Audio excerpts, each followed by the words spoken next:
Bien, la semana pasada, si no estuvieron por aquí, empezamos una pequeña serie que va a durar, iba a durar 3 mensajes, pero creo que ya va a durar 4, vamos a ver, para celebrar la Pascua. La Pascua es el domingo que entra, es el día más importante para nosotros los cristianos. Celebramos la muerte y resurrección de nuestro Señor Jesucristo. Pero les decía la semana pasada que para que tú realmente puedas apreciar, valorar lo que pasó en la cruz de Cristo, hay ciertas cosas que necesitas tener claras antes para poderlo ver por lo valioso que realmente es. Entonces, la semana pasada estuvimos estudiando la doxología en Romanos 11, en donde aprendimos cómo Dios es infinitamente rico, ¿no? Le pertenece todo lo que existe, todo el universo, cada centímetro de este universo es de Él, ¿no?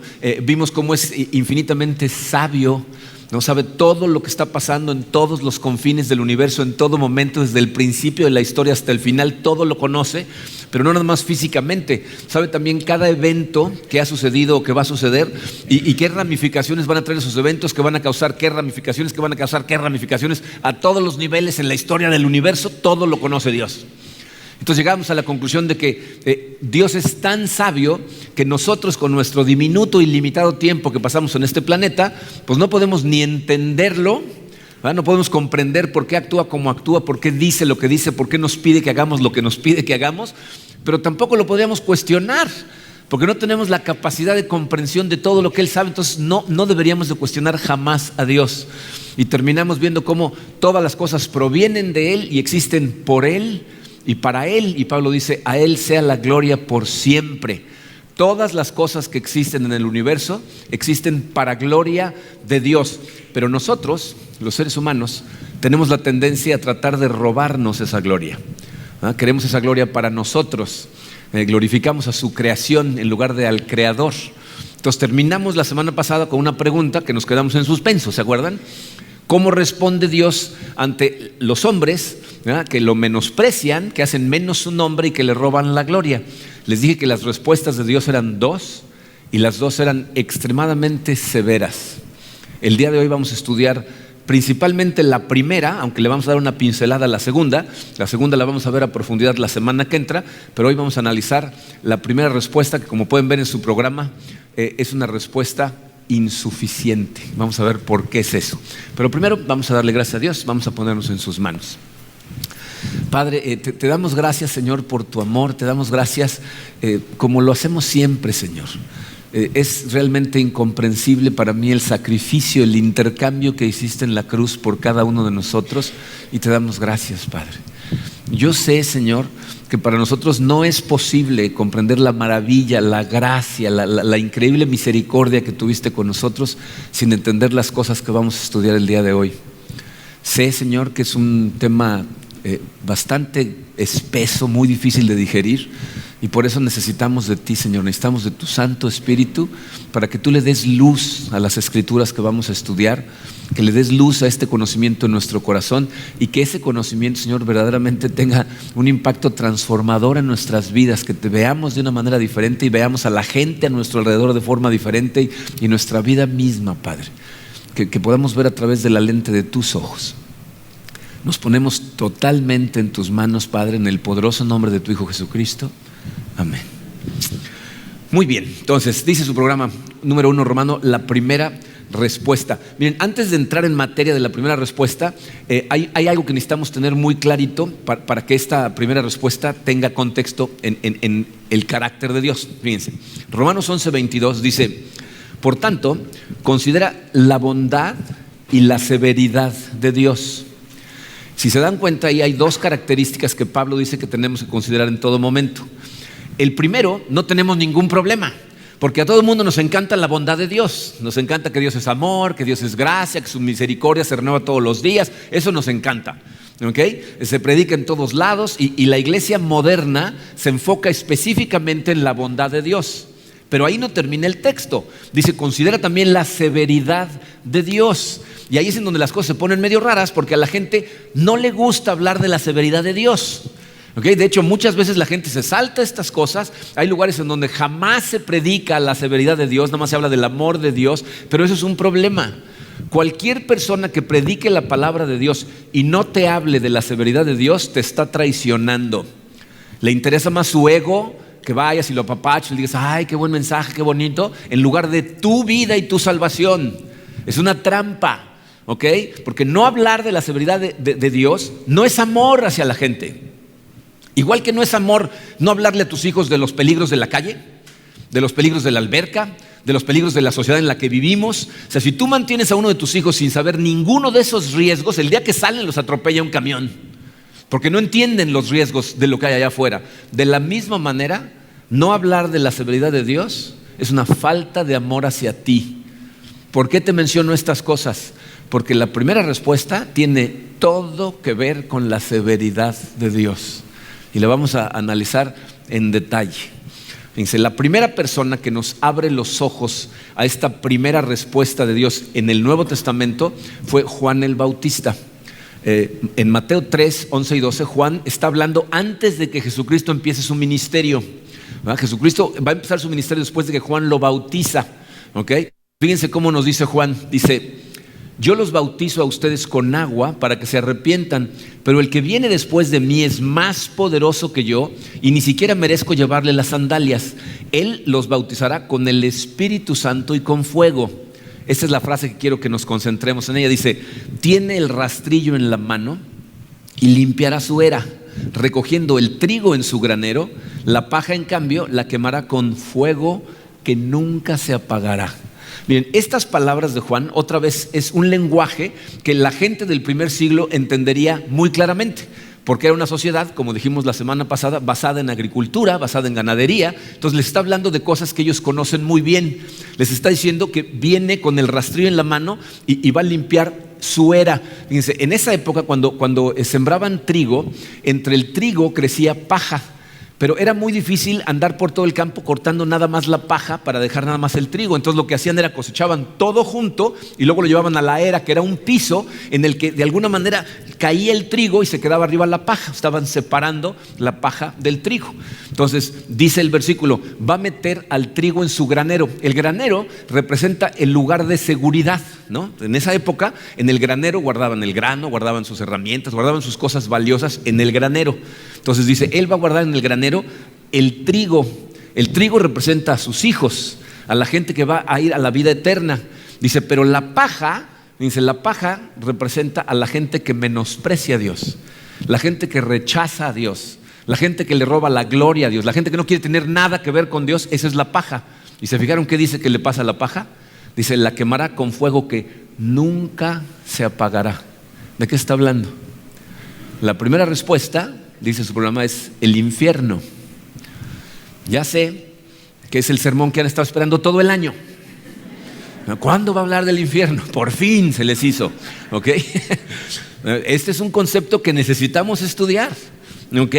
Miren, si tú lees los evangelios y escuchas las enseñanzas de Jesucristo, te vas a dar cuenta que Jesucristo habló más veces del infierno que del cielo. De hecho, 11 veces Jesucristo le habla a la gente del infierno. Cuando la palabra que nosotros traducimos como infierno, la que utiliza Jesucristo es Gehenna. Gehenna era una referencia a un pequeño barranco que existía al sur de Jerusalén, en donde más o menos como 100 años antes de Cristo hubo una serie de asesinatos así medio misteriosos. Entonces la gente empezó a considerar ese lugar como un lugar maldito. Entonces lo que hicieron es convertirlo en un basurero. Esa barranquita iban y tiraban toda la basura de Jerusalén, todos los desechos, animales muertos, todo lo que no querían iban y lo tiraban ahí y luego le prendían fuego.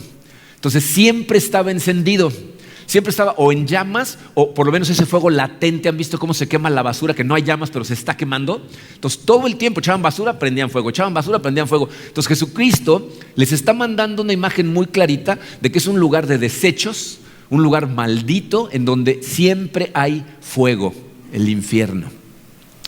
Lo que vamos a hacer ahorita al principio es quiero tratar de crear una imagen en tu cabeza de lo terrible que es ese lugar, que va a ser ese lugar, el infierno. Mira, vamos a ver varios versículos.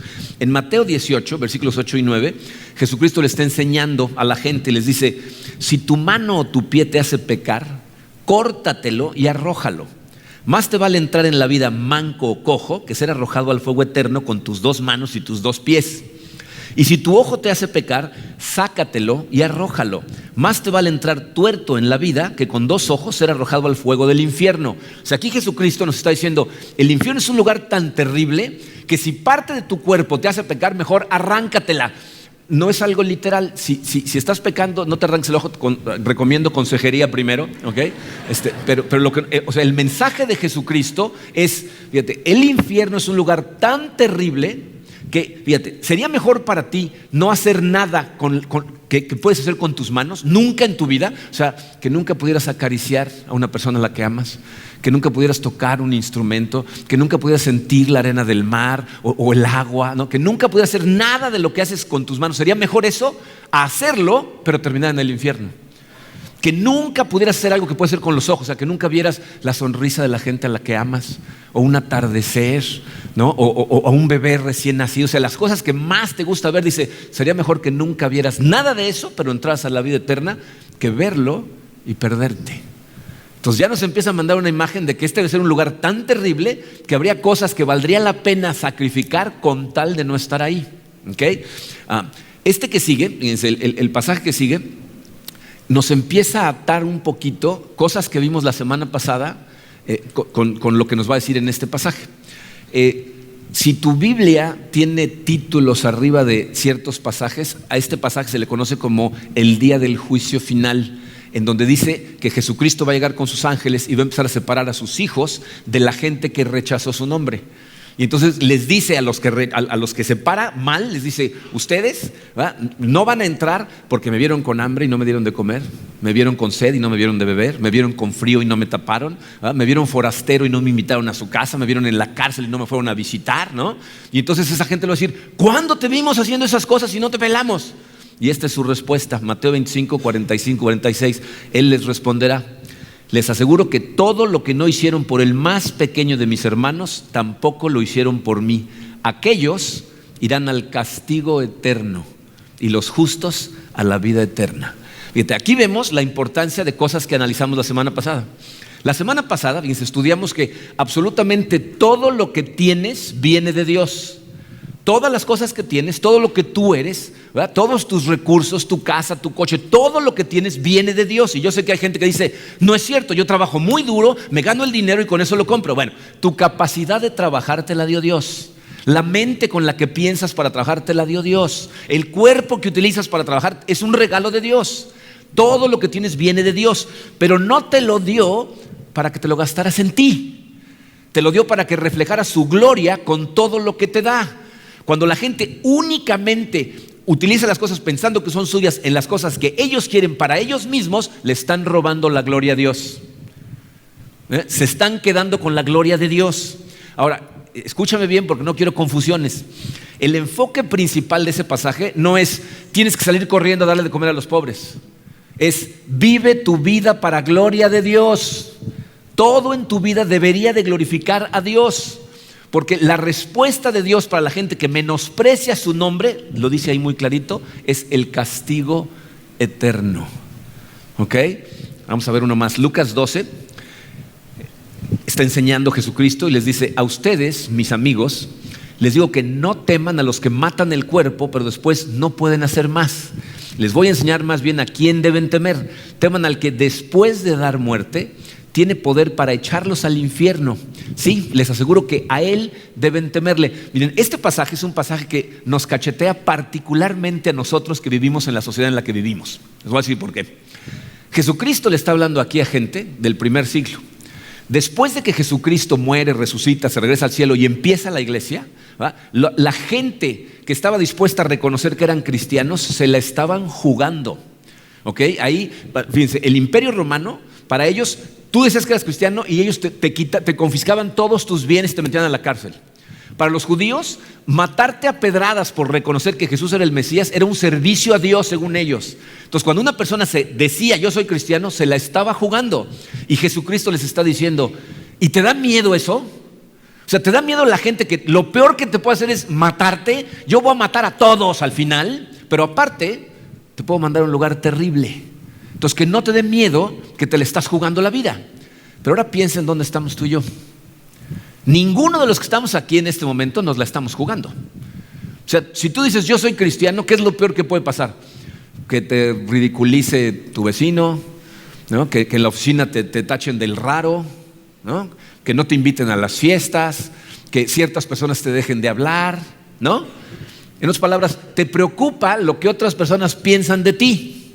Y lo que Jesús está diciendo es, ¿de verdad te preocupa más lo que piensa el de al lado que lo que pienso yo? Yo soy bastante más preocupante. Tengo control sobre la eternidad de tu alma. El de al lado, lo peor que te puede hacer es matarte. Y en estos casos aquí en donde tú y yo estamos, es criticarte. Entonces Dios dice, ¿en serio? ¿Te preocupa más la imagen que tienen otras personas de ti que la que yo, el rey del universo, tengo? Pues la gente que se avergüenza de mí, yo me voy a avergonzar de ella. Y van a pasar la eternidad en el castigo eterno. Una más y seguimos, ¿ok? Fíjense, este pasaje que sigue se encuentra en Lucas 16. Es una parábola que cuenta Jesucristo. Es conocida como el hombre rico y Lázaro. Jesucristo cuenta esta parábola y le dice a la gente, hubo una vez un hombre muy rico que se vestía elegantemente y todos los días hacía increíbles banquetes en su casa, ¿ok? Y en la reja de la puerta de su casa había un mendigo que se llamaba Lázaro. Lázaro era un hombre pobre y aparte enfermo. Está lleno de llagas y está sentado en la reja tan inmóvil que los perros llegan y empiezan a lamerle las llagas y él no se puede ni mover. Y el sueño de Lázaro es poder comerse las migajas que caen de la mesa del hombre rico. Entonces dice Jesucristo, los dos se mueren. Y entonces el hombre rico se va al infierno. Y Lázaro se va, dice al regazo de Abraham, que es un judaísmo para decir que está en el cielo, ¿okay? Entonces dice Jesús que cuando están en el infierno y en el cielo, el hombre rico desde el infierno ve a Lázaro sentado en el regazo de Abraham y entonces le dice, Padre Abraham, por favor dile a Lázaro, pídele a Lázaro que venga, ponga su dedo en un poquito de agua y me toque con una gota de agua en la punta de la lengua porque me estoy muriendo de sed y estoy sufriendo en este tormento eterno. Y Abraham le dice, no, le dice, tú ya disfrutaste de todas tus recompensas en la tierra.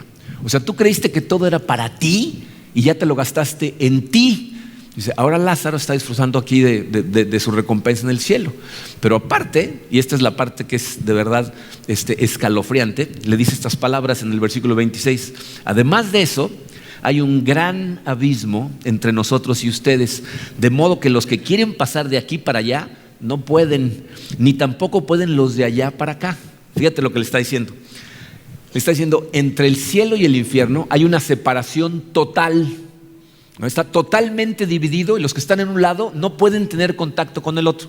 Te voy a decir por qué eso es escalofriante. La Biblia dice que todas las cosas buenas provienen de Dios. Entonces piensa, fíjate, todo lo que te causa gozo, lo que te causa paz, lo que te da consuelo, o sea, todas las cosas que te hacen sentirte en algún momento bien, vienen de Dios. Pero la gente que está en el infierno, fíjense, el infierno significa literalmente la ausencia de Dios en tu vida, ¿ok? Entonces, miren, yo no sé si les pasan estas cosas, a mí de repente me pasan. Yo creo que todos en esta vida vamos cargando con ciertas cosas, o sea, tenemos áreas en nuestra vida en donde tenemos problemas, donde hay adversidad, donde hay dolor y estamos lidiando con ellas todos. Algunas se ven más grandes que otras, pero pues nadie sabe lo que pesa el costal más que el que lo va cargando, ¿no? Entonces, todos estamos cargando con ciertas cosas. Nosotros ahorita estamos pasando por circunstancias muy complicadas por la situación de nuestros hijos. Entonces voy a decir lo que a veces me pasa. De repente, a medianoche, o sea, yo me voy a dormir y como por ahí de la 1:30 de la mañana, me medio despierto. Y ese es el problema, no me despierto, medio me despierto. Y entonces mi mente me empieza a hacer unas jugarretas que no sé si vienen del enemigo o de quién, pero como no estoy totalmente despierto, todo lo que empiezo a pensar es los peores posibles escenarios de lo que va a pasar en el futuro. Entonces empiezo a pensar, ¿qué va a pasar con mis hijos y Karina? Y si me pasa algo a mí. Y entonces me empiezo a sentir como que me asfixio, siento un peso en el pecho, se me empieza a entrar un pánico de qué va a pasar, ¿no? Y entonces ahí sí literalmente me despierto. ¿No? Como que digo, ¿no? Hasta me despierto con la respiración. Y en ese momento, inmediatamente, ¿qué hago? Empiezo a orar, ¿no? Empiezo a hablar con el Señor, empiezo a repasar versículos que sé que están ahí para darme fortaleza, para darme consuelo. Y entonces me tranquilizo y me puedo volver a dormir. Pero trata de imaginarte ese momento de ansiedad, de desesperación, de no tener paz, de no tener ningún consuelo eternamente. Ese es el infierno. La ausencia total de absolutamente nada que te dé gozo, paz, tranquilidad, consuelo, cero. ¿Ya se dan cuenta de lo que es el infierno? Es un lugar terrible. Ahora, podría seguir deprimiéndolos un rato más, pero creo que ya entendieron, ¿no? Lo que quiero que entiendan ahora es la ridícula manera con la que el hombre responde a esa respuesta de Dios. Dice su programa, ¿cómo responde el hombre ante ella? O sea, ¿cómo respondemos ante esa primera respuesta de Dios que es el infierno? Te voy a decir cuál es la más común. Y lo más curioso de esto es que es la más común en la iglesia. ¿Ok? O sea, no allá afuera. La gente que no cree en Dios, le hablas del infierno y dice, eso no existe. ¿No? O sea, no creen en el infierno. Pero dentro de la iglesia, les voy a decir cuál es la más común. Dice tu programa, un Dios de amor no haría eso. Eso es lo que la gente dice. Dice, no, un Dios de amor no haría eso, no es posible, no es justo. O sea, no estaría bien porque, fíjate lo que dicen, es un castigo desproporcionado para el crimen. ¿No? Y luego se van a unos extremos medio ridículos. O sea que por una mentirita blanca me voy a ir al infierno eternamente. O si tengo hambre y me robo un pan, me voy al infierno para siempre. Para empezar, entiende, tu problema no es una mentirita blanca. ¿Ok? Es una rebelión contra el rey del universo. Pero no estoy en lo correcto cuando pensamos que Dios no haría una cosa así. Fíjate, cuando tú dices, es que Dios no haría eso, lo que estás haciendo es inventar a un Dios. Estás creando un Dios. La gente crea una nueva religión, crean un Dios y dicen, no, es que Dios me ama, Él nunca haría eso. Hace algunos años, un pastor que se llama Rob Hill escribió un libro que se llama El amor triunfa. Y en ese libro, él decía que el amor de Dios es tan poderoso que al final toda la gente se va a ir al cielo. Un pastor, toda la gente se va al cielo. Lo entrevistaron en la televisión y él no se esperaba que el entrevistador era una persona que conocía las escrituras muy bien. Y entonces le preguntó, le dijo, ¿usted me está tratando de decir que no importa en qué ponga mi fe ni cómo viva mi vida, yo de todas maneras me voy a ir al cielo? Bueno, entonces le daba vueltas y vueltas, pero al final decía sí. Entonces le dice, ¿y en qué lo basa? Con la Biblia en la mano, ¿en qué lo basa? Le dijo, no, yo simplemente lo sé. ¿Simplemente lo sabes? Quiero que te des cuenta de lo que estás haciendo cuando dices, ese castigo es demasiado grande para el crimen. Lo que estás diciendo es, mira, menospreciar el nombre de Dios no es para tanto. O sea, lo estás menospreciando más. No es posible que el infierno exista para la gente que menosprecia el nombre de Dios y en respuesta al infierno lo menosprecies todavía más. Dices, no sea payaso, no exagere, ¿no? Eso es lo que le están diciendo a Dios. Y miren, la verdad es que es increíble cuánta gente dentro de la iglesia cree en Dios, cree en el cielo, pero se rehúsa a creer en el infierno. Un buen amigo que vivía aquí en Cancún se fue a vivir a Los Cabos y empezó a buscar iglesia allá. Y un día que vino de vacaciones me dijo, no, hombre, me costó un trabajo. Dice, fui a una en donde tuve una reunión con la gente para platicar y cuando les pregunté de esto, me dijeron, no, pero no crees en eso estrictamente hablando, ¿no? Nadie se vaya al infierno realmente. Y él les dijo, ¿quién dice que no? La Biblia dice que sí. Y él le dice, no, pero no, mira, piensa en esto. ¿Tú mandarías a un hijo tuyo al infierno? ¿Tú serías capaz de enviar a uno de tus hijos al infierno? Y entonces mi amigo le dijo, pues no, pero tampoco mandaría a un hijo mío a la cruz. Y Dios lo mandó. O sea, no es posible que estés pensando que puedas discutir con Dios acerca del infierno. ¿Se acuerdan lo que hablamos la semana pasada? ¿Quién ha conocido la mente del Señor o quién ha sido su consejero? Si tú vas con Dios y le dices, oye, eso del infierno no inventa, le estás diciendo cómo manejar el universo. Estás tratando de decirle. ¿Cuál debería ser la respuesta correcta? Que nosotros, como cristianos, que conocemos a Dios, que conocemos quién es Dios, cómo es Dios, estuviéramos conscientes de que la gloria de Dios es tal que el infierno es un castigo perfectamente adecuado para el que menosprecie su nombre. Gracias a Dios, ahí no termina la historia. Hay una segunda respuesta de Dios. Pero antes de ir a ver esa segunda respuesta, tenemos que preguntarnos, ¿por qué hay otra respuesta? O sea, ¿por qué no se detuvo ahí y dijo, no, el que me menosprecia el infierno y se acabó? Te voy a decir por qué. Porque no es suficiente. Entonces la pregunta que debería saltarle a cualquiera que estudie la Biblia es: ¿cómo que insuficiente? ¿Por qué es insuficiente esa respuesta? De hecho, se las puse en su programa. ¿Por qué es insuficiente esa primera respuesta? Te voy a decir por qué. Fíjate, la semana pasada estudiamos que todas las cosas existen para gloria de Dios, incluidos tú y yo. O sea, nosotros fuimos diseñados para darle gloria a Dios, para glorificar a Dios, para seguirlo y amarlo. Pero ¿sabes cuál es la verdad? Nadie adora a otra persona por ser justa. Nadie. Piénselo. Cuando eran chiquitos, ¿no? Yo era un travieso de lo peor, siempre me metía en problemas y me castigaban. ¿Ustedes creen que alguna vez mi papá me dijo: estás castigado una semana sin ver tele? Y yo dije: gracias, Señor, por el justo Padre que me enviaste, que me da los castigos más correctos. ¿Alguna vez te pasó así? ¿Sí o no? No, ¿verdad? O han visto un juez que condene a alguien a cadena perpetua y el condenado digo: gloria al juez, no, le voy a cantar canciones, ¿no? Porque ¿verdad que no? ¿Por qué no? Porque nadie que es culpable quiere justicia.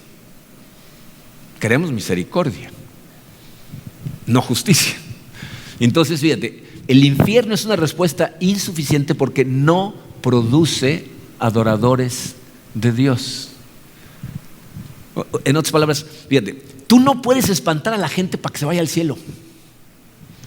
Aquí podemos ver cómo la doctrina del infierno, es decir, las enseñanzas acerca del infierno, han sido mal utilizadas históricamente en la iglesia. Te voy a decir por qué, y está en tu programa, se los he dicho más de una vez, pero quiero que se lo lleven por escrito. Fíjate, el cielo no es un lugar para aquellos que temen el infierno, es un lugar para aquellos que aman a Dios.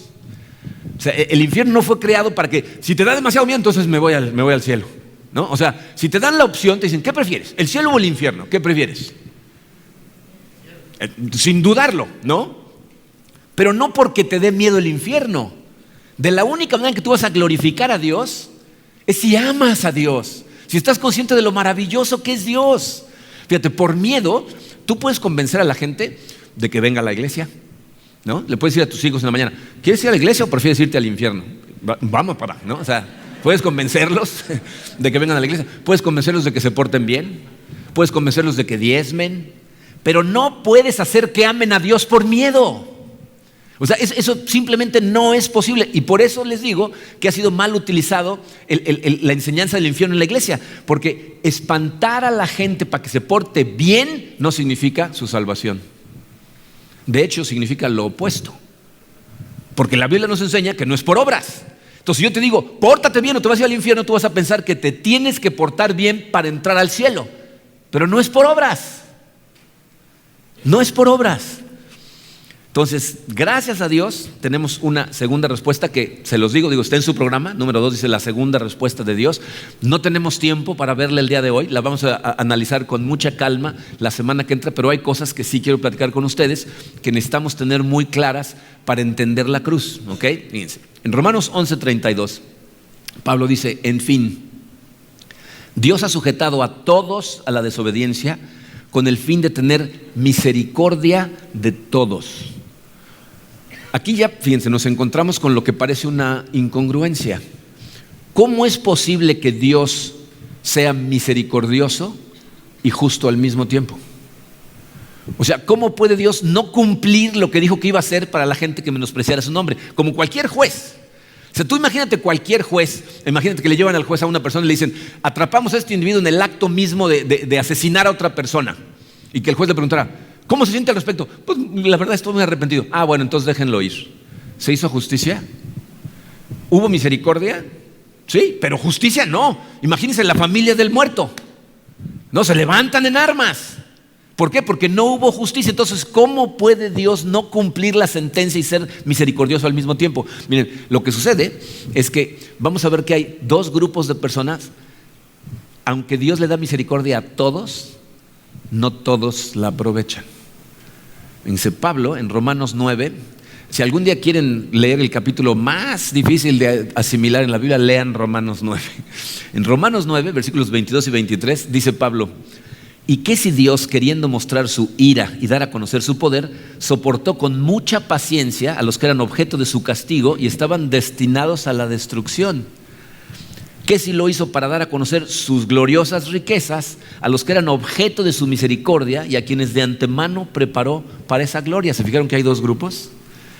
Miren, hace varios años en Estados Unidos un grupo de verdad de gente muy tonta se puso a hacer una serie de videos que les llamaron el Proyecto Blasfemia. No sé si alguna vez lo escucharon. Eran videos que ponían en internet, en donde lo que hacían era filmar a jóvenes de entre 15 y 30 años de edad, y lo que hacían durante el video era blasfemar a Dios y al Espíritu Santo, insultarlo, denigrar su nombre, y terminaban el video diciendo: y no tengo miedo.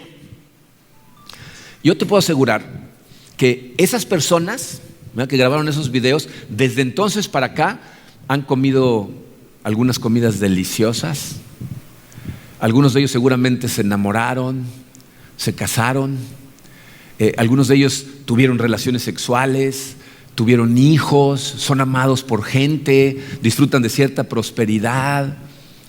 Dime, ¿no es esa la misericordia y la paciencia de Dios?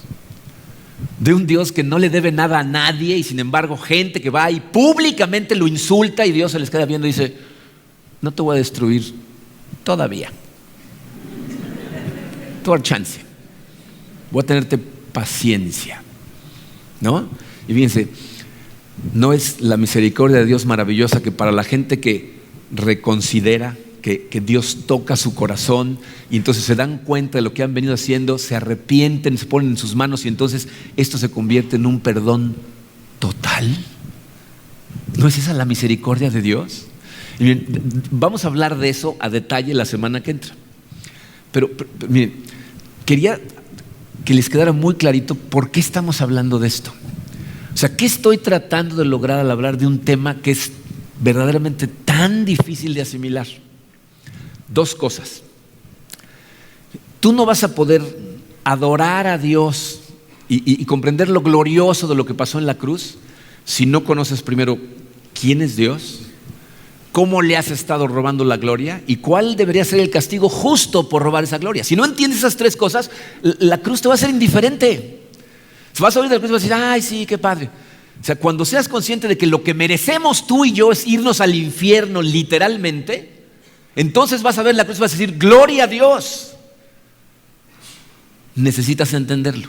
Pero aparte, ¿saben por qué necesitamos hablar de estas cosas de vez en cuando? Porque yo creo que a la mayor parte de nosotros constantemente se nos olvida las increíbles implicaciones que la eternidad va a traer para montones de personas.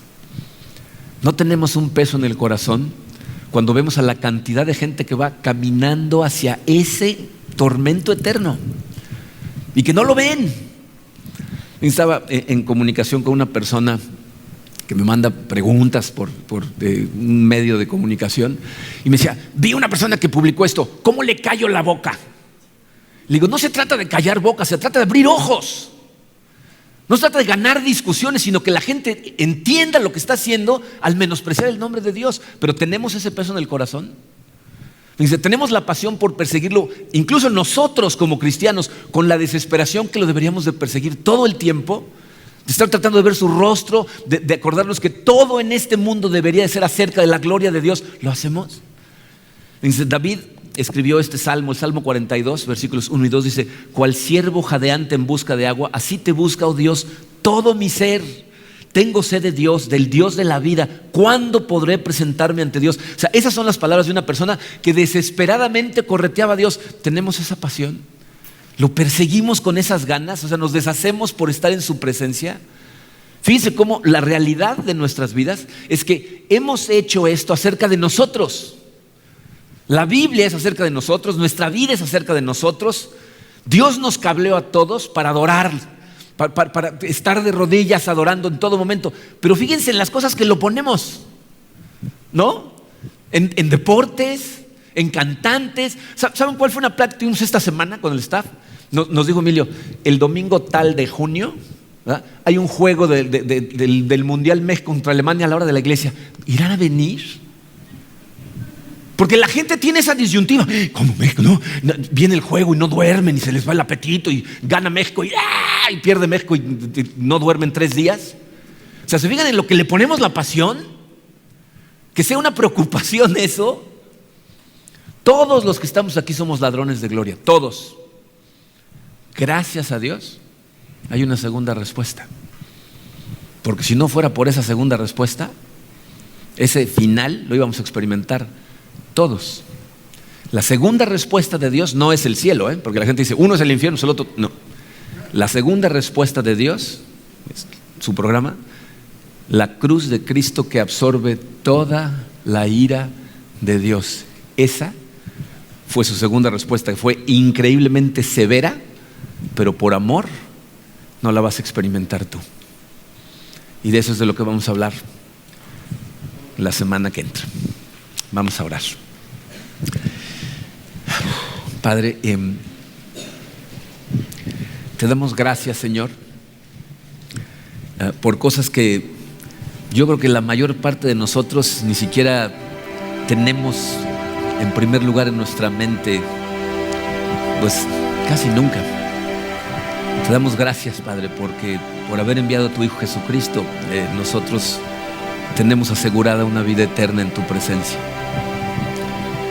Señor, sé que todos los que estamos aquí somos ladrones de tu gloria, de alguna manera, en algún grado. Y sé, Señor, que amarte como deberíamos de amarte no es algo que podemos hacer nosotros solos. Necesitamos de ti. Tu palabra nos dice que incluso la fe que tenemos en ti es un regalo que viene de ti. Te pedimos, Señor, que nos des fe.